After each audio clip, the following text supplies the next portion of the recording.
งและก็ครอบคลุมอย่างที่ไม่เคยเกิดขึ้นมาก่อนก็มีบริษัทชั้นนำของโลกที่ประกาศถอนกิจการหรือระงับปฏิบัติการในรัสเซียเพิ่มขึ้นอย่างต่อเนื่อง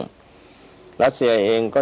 งัดสารพัดมาตรการมาใช้เพื่อป้องกันไม่ให้เงินสดไหลออกนอกประเทศพยุงค่าเงินรูเบิลที่กำลังร่วงดิ่งเหวประธานาธิบดีวลาดิมีร์ปูตินเผยออกมาว่าทำนองเห็นด้วยให้มีการแต่งตั้งผู้บริหารภายนอก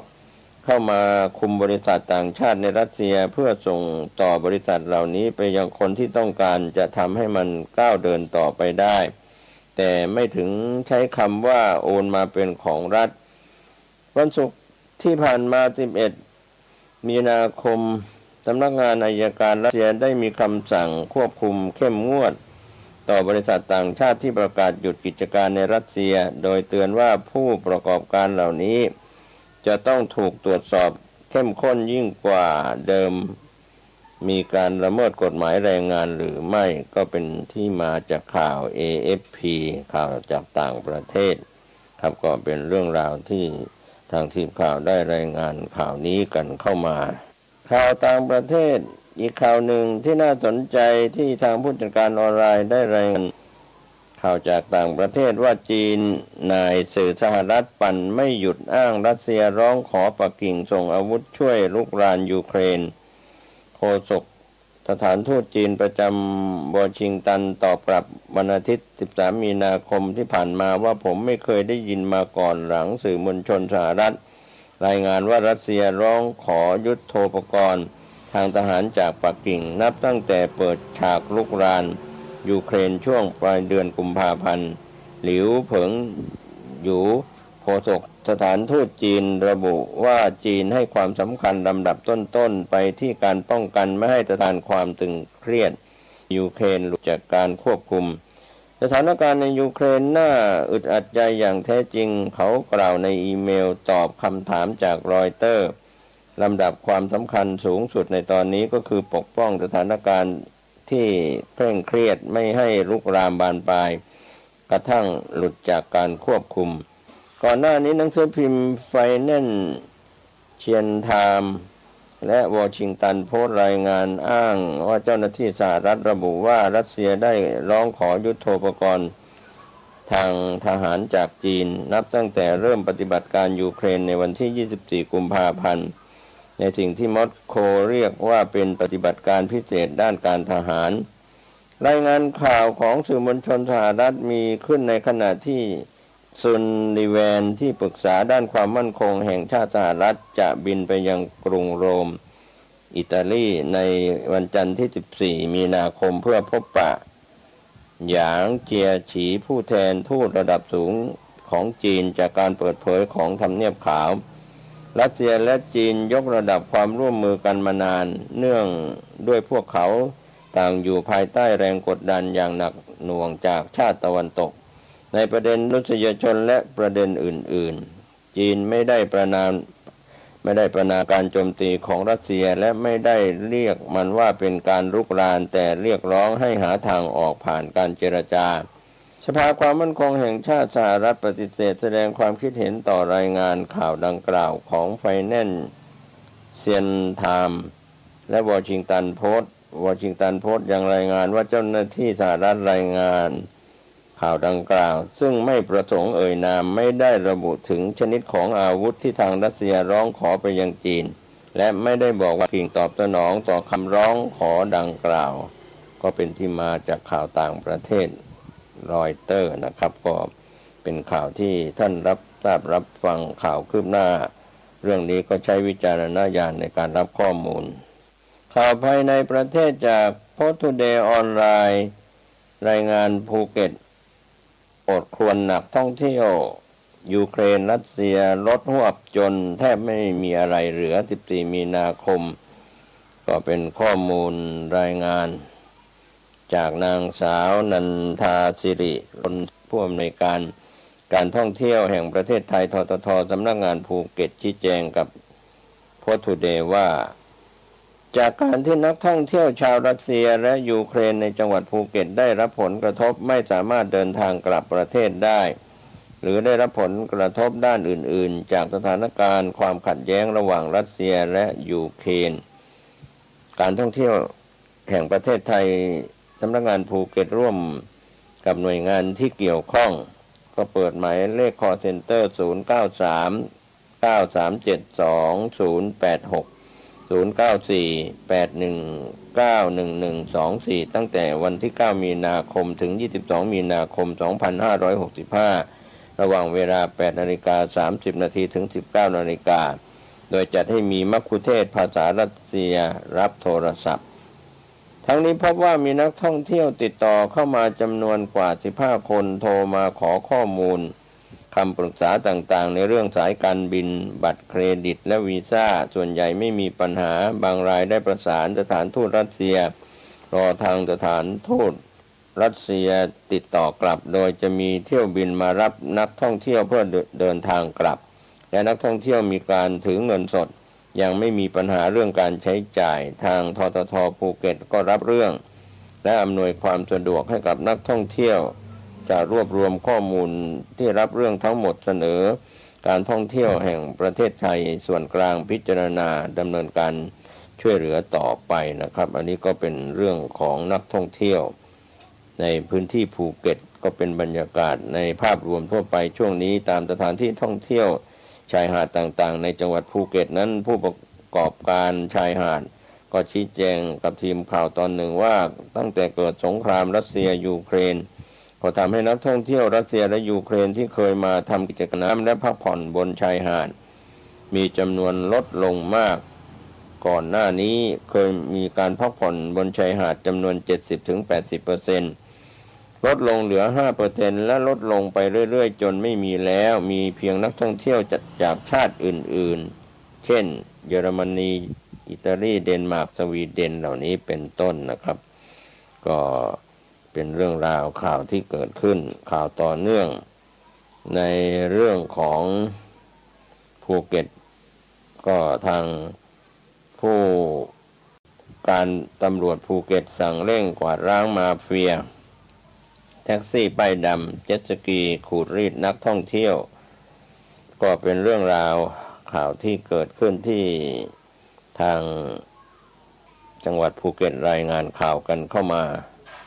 ไปทางด้านข่าวธุรกิจที่ทีมข่าวได้รับ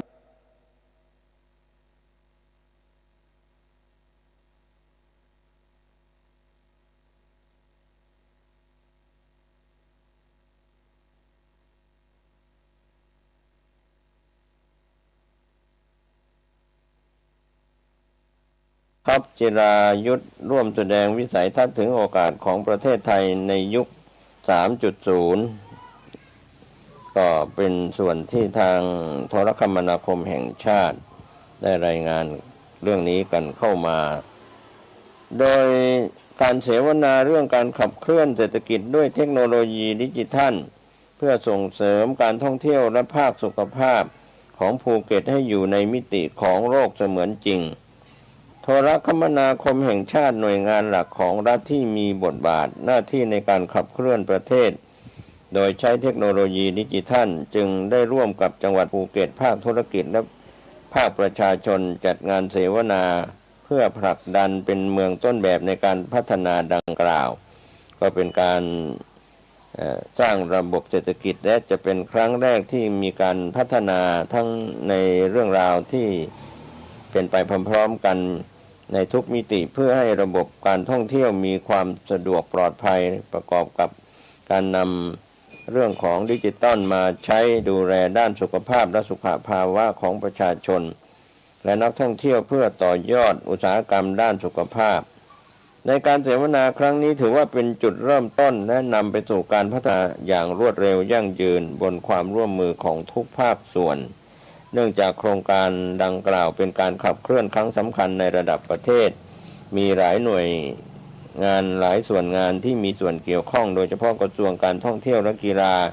ภายในงานก็ได้รับเกียรติจากพิพัฒน์รัชกิจปราการรัฐมนตรีว่าการกระทรวงการท่องเที่ยวและกีฬาได้แสดงวิสัยทัศน์ พลิกโฉมท่องเที่ยวไทยโดยใช้เทคโนโลยีเพื่อให้เกิดการขับเคลื่อนการท่องเที่ยวควบคู่ไปกับนโยบายการขับเคลื่อนสู่ยุคดิจิทัลต่อด้วยกระทรวงดิจิทัลเพื่อกิจสังคมโดยรัฐมนตรีชัยวุฒนาคมานุสรณ์มุ่งเน้นให้ประเทศไทยมีโครงสร้างพื้นฐานด้านดิจิทัลให้สมบูรณ์เพื่อรองรับการเปลี่ยนแปลงเทคโนโลยีของโลกการท่องเที่ยวแห่งประเทศไทยที่มีแผนจะนำสถานที่ท่องเที่ยวสำคัญทั้งประเทศไปบนสื่อสารบนโลกเสมือนจริงโดยโทรคมนาคมแห่งชาติจัดงานเสวนาดังกล่าวขึ้นเพื่อให้แต่ละภาคส่วนได้แลกเปลี่ยนแสดงความคิดเห็นจะนำผลไปพัฒนาให้สามารถดำเนินการได้โดยเร็วและเพื่อให้โครงการนี้บรรลุถึงเป้าหมายภายในงานก็ได้รับจากเอกชนมีวิชัยทองแตงประธานกรรมการบริษัทบิทคับเบิร์นเทคจำกัดปาฐกถาพิเศษในหัวข้อแบบไทยสู่สายตาประชาชนโลกจิรายุทธทรัพย์ศรีโสภาผู้ก่อตั้งและประธานเจ้าหน้าที่บริหารบริษัทบิทคับแคปิตอลกรุ๊ปโฮลดิ้งจำกัดได้ร่วมแสดงแนวคิดในฐานะภาคเอกชนในโอกาสเว็บ 3.0 โอกาสอยู่ตรงไหนอนาคตใดที่ต้องคว้าให้ทันจิรายุทธได้กล่าวถึงโอกาสที่ผ่านมาในยุคคอมพิวเตอร์ที่เกี่ยวข้องกับอินเทอร์เน็ตเว็บหนึ่งที่ใช้อินเทอร์เน็ตแบบโมเดลและเว็บ 2.0 ที่เกิดขึ้นเมื่อห่วง20 ปีที่ผ่านมาที่เป็นยุคโซเชียลมีเดียที่หลายครั้งความต้องการควบคุมของรัฐในหลายๆประเทศเป็นอุปสรรคในการพัฒนาเนื่องจากเน้นออกกฎหมายควบคุมมากกว่าที่จะศึกษาถึงโอกาสใหม่ๆและให้การสนับสนุนทำให้หลายประเทศรวมถึงประเทศไทยตกเป็นผู้ใช้เทคโนโลยีมากกว่าเป็นผู้สร้างหรือให้บริการเทคโนโลยีซึ่งเป็นสิ่งที่น่าเสียดายที่ทำให้ความมั่งคั่งบริษัทเทคโนโลยีไปเกิดที่ต่างประเทศยุคในเว็บ 3.0 เป็นยุคที่เทคโนโลยีก้าวไปถึงการสร้างประสบการณ์ร่วมแบบออนไลน์ได้พัฒนาขึ้นโดยเบื้องหลังนั้นจะมีการใช้เทคโนโลยีบล็อกเชนคริปโตเคอเรนซีเข้ามาเกี่ยวข้องในโลกของเมตาเวิร์สอย่างแน่นอนหากประเทศไทยและผู้ใหญ่ในบ้านเมืองได้ศึกษาถึงคุณประโยชน์ของเทคโนโลยีที่เกี่ยวข้องแล้วก็ออกนโยบายสนับสนุนก็จะสามารถสร้างทางธุรกิจสร้างงานและรายได้เข้าสู่ประเทศอย่างมหาศาลอีกทั้งการโปรโมทเมืองท่องเที่ยวต่างๆเช่นภูเก็ตผ่านเมตาเวิร์สยังจะทำให้ผู้คนจากทั่วทุกมุมโลกได้เห็นความสวยงามและมุมที่ไม่เคยเห็นของเมืองนั้นๆมากขึ้นจนทำให้เข้ามาอยู่ในสถานที่จริงเพื่อเปิดรับประสบการณ์จริงได้มากขึ้นรวมถึงหากเราสามารถทำให้เมืองเป็นมิตรกับกลุ่มที่เป็นผู้ประกอบการสายเทคโนโลยีผู้นิยมใช้คริปโตเคอเรนซีซึ่งเป็นกลุ่มผู้มีรายสูงก็จะมีนักท่องเที่ยวที่มีคุณภาพมีค่าใช้จ่ายต่อหัวมากขึ้นซึ่งจะเกิดผลดีต่อการท่องเที่ยวและเศรษฐกิจในระยะยาว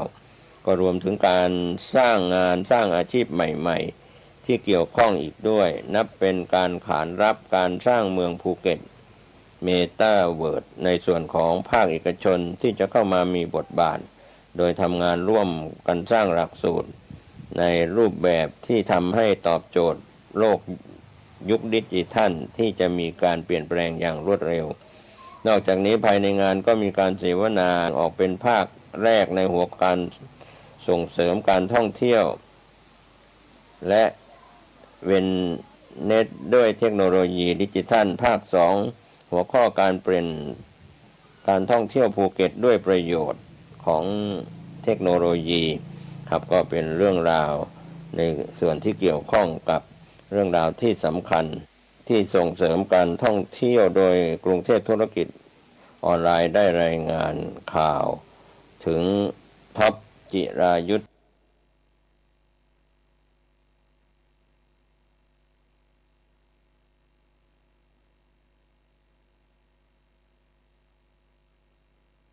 ร่วม วมแสดงวิสัยทัศน์ถึงโอกาสของประเทศไทยในยุคเว็บ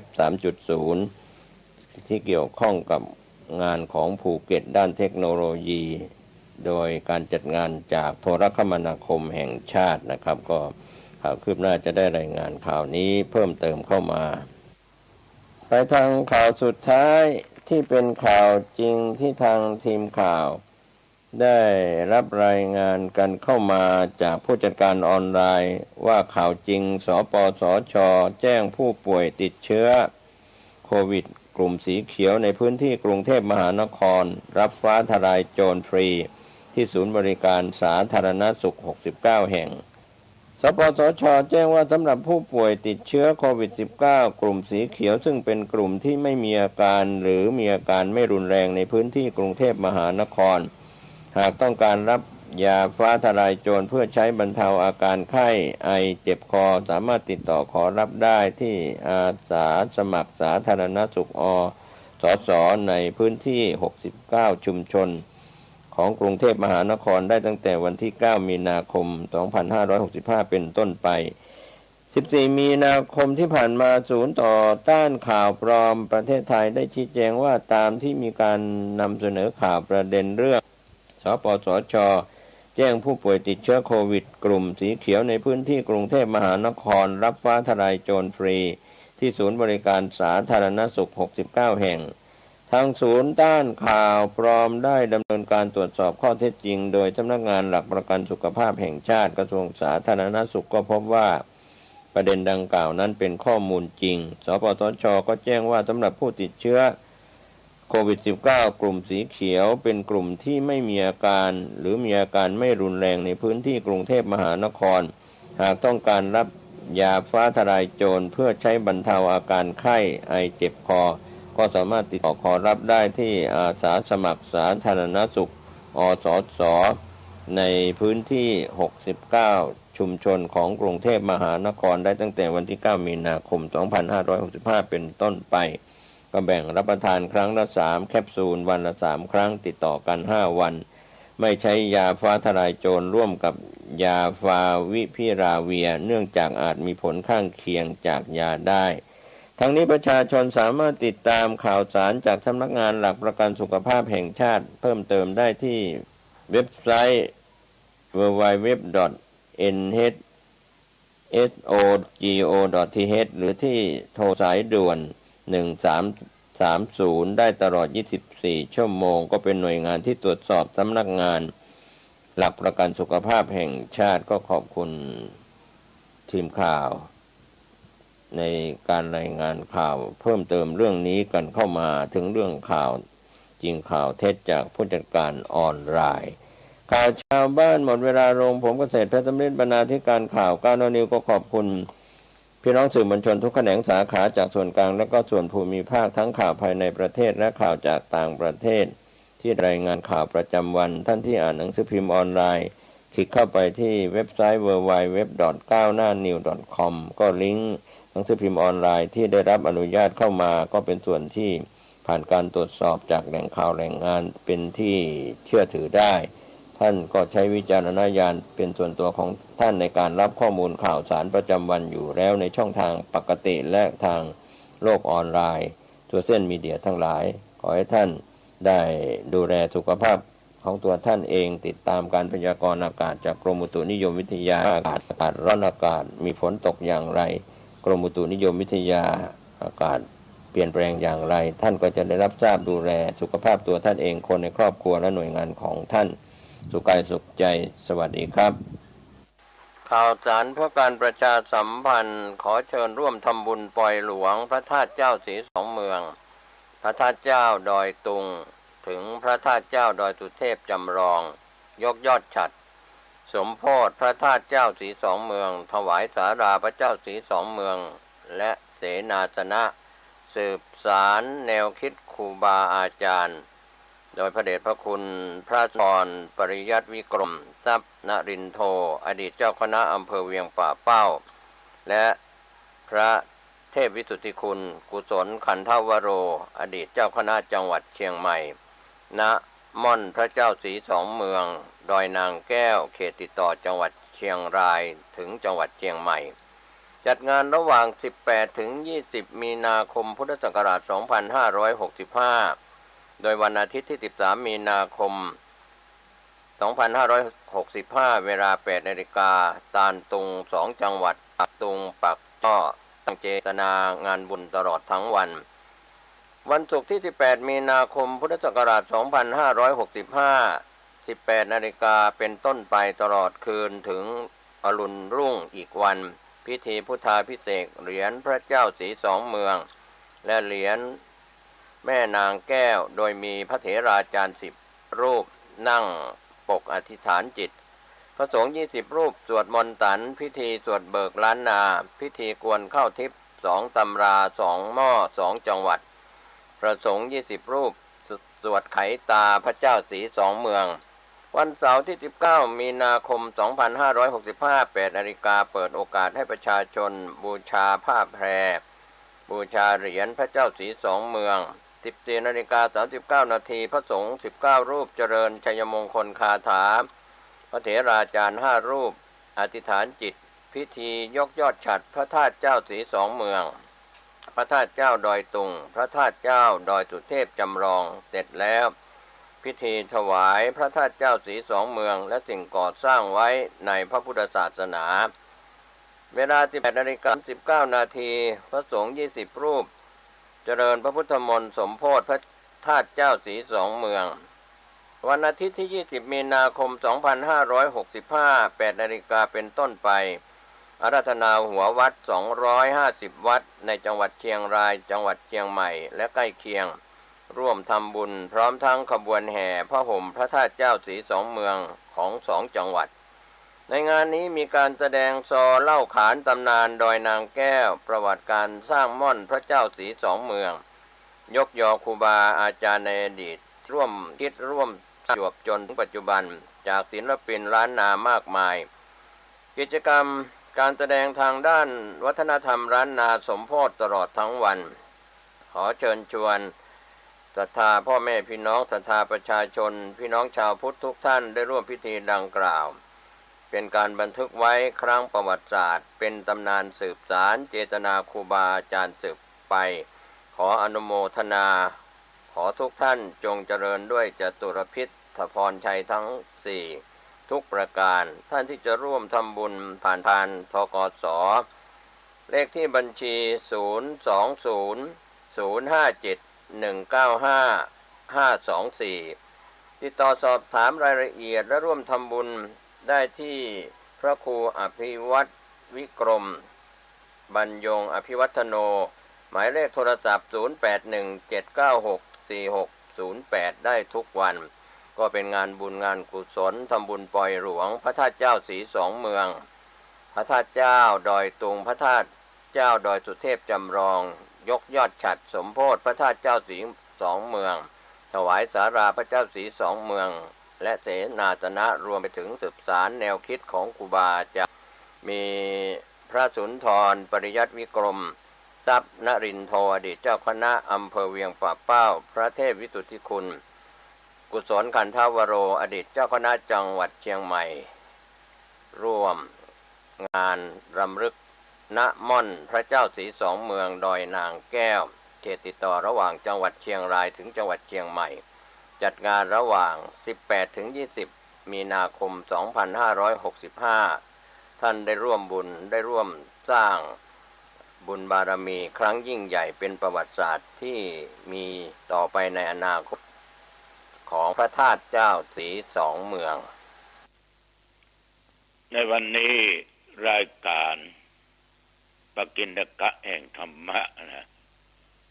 ก็มาพบมาปะญาติโยมอีกเช่นเคยเหมือนเดิม โดยตัวเจ้าวัดหนองตองห่างดงจังหวัดเชียงใหม่ณตามสถานีวิทยุแห่งนี้ในวันเวลาเดียวกันนี้ก็เช่นเดียวที่เฮามาลืมเอามาละเอามาเลิกเอามาหนีเอามาห่างเอามาไกล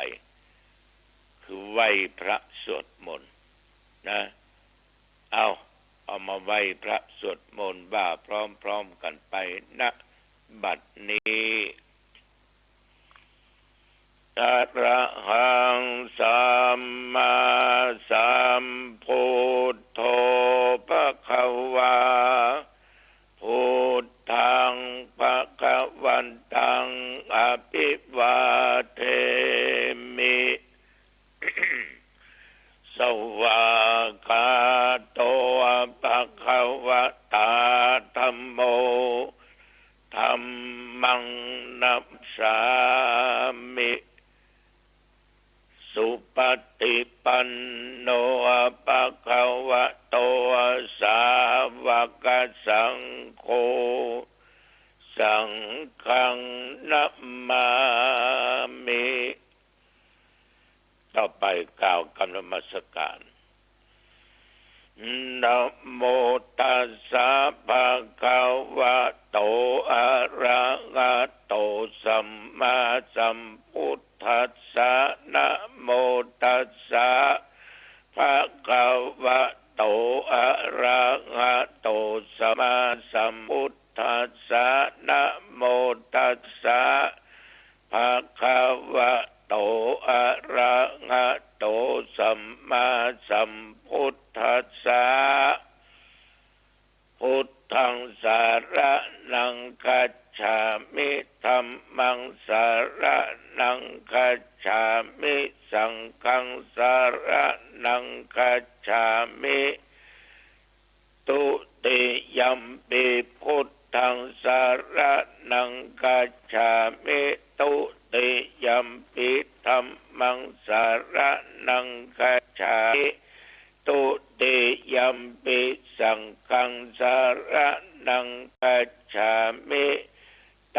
ติยัมปิพุทธังสารนังคัจฉามิตติยัมปิธัมมังสารนังคัจฉามิตติยัมปิสังฆังสารนังคัจฉามิกรมอุตุประกาศตั้งแต่วันวามาจนถึงปัจจุบันนี้แถวบริเวณวัดหนองตองไม่มีฝนตกแต่มีเขาว่าจะตกมืดครึ้มและบัดตกสักคำสำหรับอากาศนั้นก็ความร้อน37 องศาลมก็มีการแปรปรวนอยู่ตามปกติและบ้านญาติโยมก็เป็นจะได้นอกแต่ญาติโยมท่านผู้ฟังทั้งหลายเมื่อตะวันวานี้ก็ได้มีคุณโยมมาทำบุญทานขันเข้า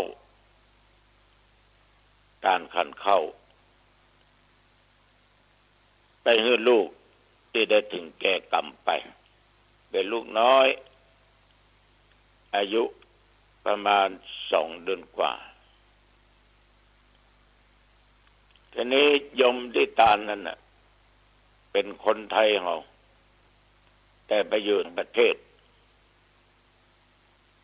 ได้โทรมาบอกหมู่พี่หมู่น้องญาติว่าลูกได้เสียไปละขอคือซื้อผ้าซื้อครัวซื้ออย่างไปตานที่วัดหนองตองนะที่ตุลุงตันนะเนาะ เขาอยู่แบบว่าโทรมาสั่งญาติสิ่งที่มันเอาไปตานแล้วก็คือของละอ่อนเป็นขนมกาน้ำดื่มกาเป็นนมกาผ้าที่ส่วนที่ใส่ก็ละอ่อน2 เดือนป่ายเนาะซื้อผ้าขนาดนั้นนะโยมท่านผู้ฟังอาตมาภาพก็หือป่อนจนอายุโนสุขังพลังนิพพานังปรมังสุขังคนที่อยู่ในเมืองไทยเนี่ยที่เป็นญาติก็ถามอาตมาภาพหลังจากให้ปอนเสร็จว่าหลวงปู่ ผ้าอันเนี้ยเป็นผ้านุ่งเนี่ยถึงผ้าอ้อมเนี่ยหลวงปู่จะใจได้ก็เจ้า ใจได้แต่นุ่งบ่ได้ใส่บ่ได้ถ้ามันจะได้บุญก็เจ้าบุญนี้ได้แน่เพราะเจตนาศรัทธาของโยมมีในเบื้องต้นแล้วเวลาตานโยมก็ต้องอกตั้งใจกรวดน้ำใหม่ตานไปหาละอ่อนที่ตายสมมาตัวเจ้าเขาถามสักกรรมมันตายที่ประเทศสิงคโปร์เอามาตานเมืองไทยไม่จะรับได้ปะคำนี้นี่กลับหน่อย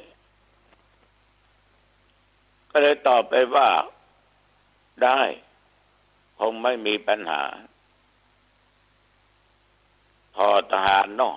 ที่ไปออกสู้รบสงครามที่หั่นที่นี่ศพยังได้มาบ้านเก็บเอากระดูกไปเผากันเขาก็อยู่ตรงบ้านเราก็ตานขันเข้าตานนั้นตานนี้ไปงืดแก่ที่เขาไปถึงแก่เขาผู้ไว้ชนหมู่นั้นก็คงได้รับโยมอาเต้ปะมาลัยเนาะโหดโลกน่ะที่เปิ้นไปสู่หม้อนรกถึง8 แห่งไปโปรดเปรตและสุรกายสัตว์นรกทั้งหลายทีนี้สัตว์นรกทั้งหลายนั้นน่ะบางกำใจจะมีตัวใดตัวหนึ่งคนใดคนหนึ่งเนาะบางก็มีหลายแต่ว่าพระมหาเทพพระอะไรท่านก็ช่วยได้ท่านก็ช่วยมันได้ก็คือบุคคลที่มีชีวิตกระทำกรรมหนักคืออนันตริยกรรมอันนี้ก็เป็นความเชื่อสำหรับละอ่อนที่ตายประเทศสิงคโปร์นั้นยมมาตานนึ่งยมได้รับความสบายจิตสบายใจยมได้ตั้งอกตั้งใจกรวดน้ำหมายตานไปหาเขาถ้าเขามารับรู้อนุโมทนาได้รับ 100%สำหรับผ้าเนี่ยอาตมาภาพก็จะไปส่งเคราะห์คือแก่แม่ที่เกิดลูกได้สักเดือน2 เดือนก็เพิ่นจะไปใจได้ถ้าตานผ้าเหลืองกับผ้าอย่างนี้อันใดได้ก็ได้ถึง2การสบงจีวรอักษะก็ได้นุ่งได้ห่มเช่นเดียวกันเพราะมันจะกันกองขันแปรเปลี่ยนไปเป็นบุญเป็นกุศลมันก็ไม่ได้ว่าจะเป็นเตียวเป็นเสื้อเป็นผ้านั้นผ้าเหลืองผ้าชนิดนั้นชนิดนี้ลอยไปมุ่งลงมาใจจากันต่อสมควรยมประกลาครับเนี่ยมันเป็นปัญหาของชาวบ้านเหมือนกันทำไปแล้วมันอีกลิกใจเนาะแต่ดีนะก็ยังมาไต่มาสอบมาทำอยู่อันนี้ก็ได้สักกรรมเพื่อมาตานทำบุญคล้ายวันเกิดมาจากต้ามะโกก็เป็นอำเภอหางดงเนี่ยนั้นหอบไตรจีวรมาผลหมากลากไม้มาทำบุญคล้ายวันเกิดของตัวเองได้ถวายไตรจีวรประกำบ้าธรรมาภาพปันปอนจบปุ๊บอายุวันโนสุขขังพลังก็เลยบอกโยมว่าขอบใจเนอะโยมเนอะไตรจีวรไตรเนี้ย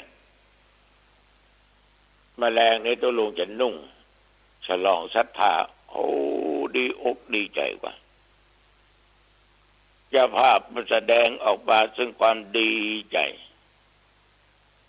ที่ว่าธรรมาภาพก็จะทำการนุ่งห่มผ้าไตรจีวรที่โยมมาตานก็ ก็เรียกว่าฉลองศรัทธาแต่เดียวเขาก็บอกว่าพระเจ้าไปตานหลายที่แล้วตุ้ลุงเป็นธรรมนุ่งของเขาหูเขาบาหันโลกอันนี้มันตุ้ลุงบอกก็ไม่ได้โลกเขาว่าเพิ่นจะมานุ่งเพิ่นจะเก็บไปนะนุ่งแต่นั้นตานแล้วจะไปติดขัดจะไปติดข้องสิ่งที่เขาตานแล้วไปเอาผลบุญกุศลถ้าว่าเอาจะตานไปหาคนที่ตายก็ได้ถึงทำบุญคล้ายวันเกิดของตัวเองก็ได้ยิ่งเขาตานไปให้แม่พ่อเอาก็มานึกถึงพ่อถึงแม่เปิ้นเลี้ยงเอามาตั้งแต่เขาเกิดออกมาแม่ก็ดูแลเขาตั้งแต่วันเขามาเกิดมาเอาปฏิสนธิอยู่ในท้องในครรภ์ของแม่ก็ได้ชื่อว่าเอาเนี่ยเป็นลูกกตัญญูกตเวทิตารู้จักคุณทดแทนพระคุณฉะนั้นที่เธอทำวันนี้ก็ถูกต้องละส่วนหนึ่งเธอก็ทำคล้ายวันเกิดตัวเองเพราะวันที่แม่เกิดเอามานั้นน่ะแม่เอาชีวิตเข้าเสี่ยงแม่ทุกคนเอาชีวิตเข้าเสี่ยงในการเกิดลูกเกิดเต้าสมัยปัจจุบันดีหมอมันเก่งเพราะเอามีท้องแล้วก็ไปฝากไว้จะต้องไปฝากนะ ฝากเมื่อใกล้จะคลอดใกล้จะเกิดแต่ก่อนนี้ใจหมอตำแยญาติโยมทะลุหัวดิ้นหัวกับเกิดยากตายไปก็มีบางคนก็ตายกลมบางคนก็ตายพายตายกลมนี่หมายความว่าผู้เป็นแม่กับลูกก็อยู่ในท้องแม่อยู่ตายถึงแม่ถึงลูกอันนี้ว่าตายกลมตายพายนั้นเกิดออกมาละแต่ประเมินลูกดันตายเนี่ยมาถึงเดือนก็ตายละไอ้น่ะหรือว่าอันแม่ตายพายเนี่ยก็น้ำมันผีพายอ่ะ ที่มันเชียงเอากันแล้วนะต่อออกไม่ออกญาติโยมก็ได้ได้จากกับคุณโยมพอสมควรหลายอย่างหลายประการเป็นก็ปิกเป็นก็กลับ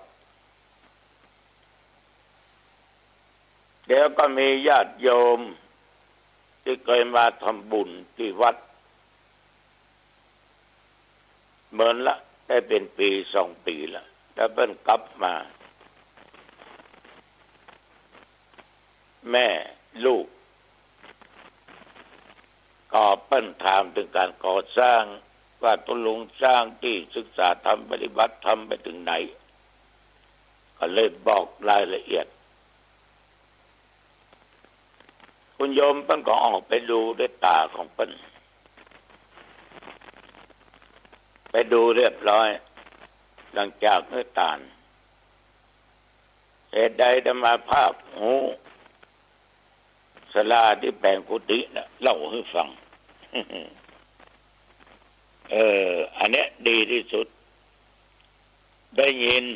ได้ฟังกับหูได้ดูกับตามันก็จะพบของได้จริงฉะนั้นญาติโยมท่านผู้ฟังแต่ว่าก็มีแขกเหลือได้ญาติโยมนักศีลนักบุญพากันมาทำบุญคล้ายวันเกิดหลายท่านหลายคนและอาตมาภาพหลังจากพบปะกับญาติกับโยมแล้วในตอนเย็นอโรคยาปรมาลาภาความมีโรคนับว่าเป็นลาภอันประเสริฐ พอดีญาติโยมไปเยี่ยมบ้านโยมน้องหลานนั้นบอกกับพ่อแม่ว่าออกมาเป็นเลือดถ่ายเป็นเลือดก็เลยบอกกับเขาว่าเลือดคงจะตกในกระเพาะกับลำไส้ต้องเป็นแผลแต่อากาศร้อนอ่อนโตยความดันต่ำโตยต้องรีบส่งโรงพยาบาลเดี๋ยวนี้รีบส่งไปละโดนควักกูดังถึง3พ่อแม่ลูก ก็นอนห้องยา วันนี้ไปจะส่องกล้องดูเพื่อนอ่อนคนนี้มันล่ำกินข้าววันหนึ่งนี่เข้าแม้แต่คาบเดียวตกถึงท้องบางวันก็มากินผลหมากลากไม้คือมาชอบกินข้าวเพื่อเตือนสติละว่าอาหารเป็นสิ่งสำคัญลำไส้กระเพาะเมื่อมีความต้องการมันมีหยังมันก็เป็นอันตรายมันหิวเนาะแต่เอาไปกินเอาไปหิวก็เตือนสติมาตั้งนานแต่ว่าเขาก็มาทำตามญาติโยมทีนี้ก็มาเกิดอย่างนี้ขึ้นโยมหมอเพิ่นก็ต้องระมัดระวังทุกอย่างคนที่นำไปนั้นก็ต้องโดนสวกกูดังหมด กันไว้ดีกว่าแก้แต่มันแย่จะแก้ไขบัตันอันนี้ก็เป็นเรื่องราวต่างๆที่นำมาอู้มาจาว่าชีวิตของคนเราเนี่ยบักควรที่ตั้งโตอยู่ในความประมาท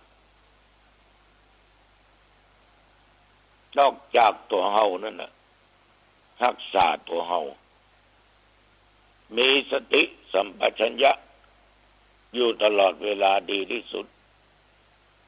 ก็ออกไม่ออกญาติโยมกลางวันผ่านไปตกมาประมาณ2 ทุ่มเป็นมางานข่าวดำกันที่วัดก็ปะกับพี่น้อยพี่หนานมันเข้ามาอู้มาจ่ามาอู้ถึงเรื่องศีลเรื่องธรรมแต่มาก็ว่าเข้าท่าดีเพราะเมื่อคืนวันนี้มันได้ไปที่ไหนเพิ่นก็มาถามถึงเรื่องการรับสมาทานเอาศีล 5กับการวิรัติอันไหนมันจะดีกว่ากันแต่มันไม่ใช่อย่างเดียวกันกะจะมาก็ตอบมันก็คล้ายๆกันแต่มันไม่เหมือนกันเพราะการวิรัตินั่นน่ะได้บ่งถึงเจตนาเรื่องการงดเว้นคืองดเว้นจากองค์ของวัตถุนั้นคนบ่มีวิรัติไม่ได้ชื่อว่าเป็นผู้มีศีลเพราะวิรัติได้ชื่อว่าเป็นตัวของศีลจริงๆส่วนศีลสิกขาบทเป็นเพียงแต่ข้อห้ามอย่างหนึ่งซึ่งเป็นอาการของศีลเท่านั้นวิรัติจึงถือว่าเป็นหลักการอันสำคัญในการรักษาศีลดังนั้นว่าโยมพ่อใจแม่หญิงงดเว้นจากสิกขาบททั้ง5 ประการด้วยการวิรัติจึงจะได้ชื่อว่าเป็นคนที่มีศีล คือมีกายมีวาจาเป็นปกติเรียบร้อยสะอาดปราศจากโทษในหนังสือนั้นเพิ่นได้กล่าวถึงเรื่องวิรัติมีถึง3 อย่าง3 ประการด้วยกันสัมปัตตวิรัติอันนี้ก็คือเจตนาเครื่องงดเว้นจากวัตถุอันใดอันหนึ่งมาเข้าถึงตัวเองก็งดเว้นจากวัตถุที่จะพึงล่วงได้อันมาถึงเฉพาะหน้าคนดิ่มตั้งอกตั้งใจมีสัจจะมาได้ปฏิญาณว่าตนจะละเว้นจากสิกขาบทนั้นเป็นแต่วัตถุต่างๆที่เข้ามาแต่ไม่ได้ทำด้วยอำนาจความละอายแก่ใจคือหิริความเกรงกลัวต่อบาปต่อกรรมคือโอตตัปปะแล้วก็มามองถึงประโยชน์ในการรักษาศีลก็เลยงดเว้นจากการทำสิ่งที่ผิดฉะนั้นญาติโยมเรื่องวิรัติกับศีลเนี่ยมันก็เป็นเครื่องที่เกี่ยวเนื่องกันมันเหมือนเรื่องปัญญากับเรื่องศีลนะแล้วก็เป็นสิ่งที่เกี่ยวเนื่องกันคนที่มีปัญญาสามารถทำให้ศีลเกิดขึ้นได้คนที่มีศีลก็สามารถเป็นเหตุให้เกิดปัญญาได้ฉะนั้นศรัทธาสาธุชนมันจะเกิดขึ้นได้นั้นก็อยู่ที่ตัวแต่ละบุคคลจะมีเจตนาอย่างใดมีพฤติกรรมการแสดงอย่างใดญาติโยมก็ได้นั่งนั่งจากับโยมเขาพอดีเพิ่นจะเทศน์เพิ่นก็เลยลาลงจากห้องสำนักงานไปดีเหมือนกันแล้วมาจาสนทนาเรื่องศีลเรื่องธรรมแสดงว่าคนเอาถึงวันเนี่ยญาติโยมใฝ่ใจสนใจเรื่องศีลธรรมนั้นยังมีอยู่มากแต่ว่าที่ไม่ค่อยสนนั้นก็มีอยู่เยอะ สนใจสักอย่างแต่ได้อย่างคณะครูโรงเรียนอ่างดงรัฐราชอุปถัมภ์จะได้นำเอาละเอกละอ่อนนักเรียนไปประพฤติปฏิบัติ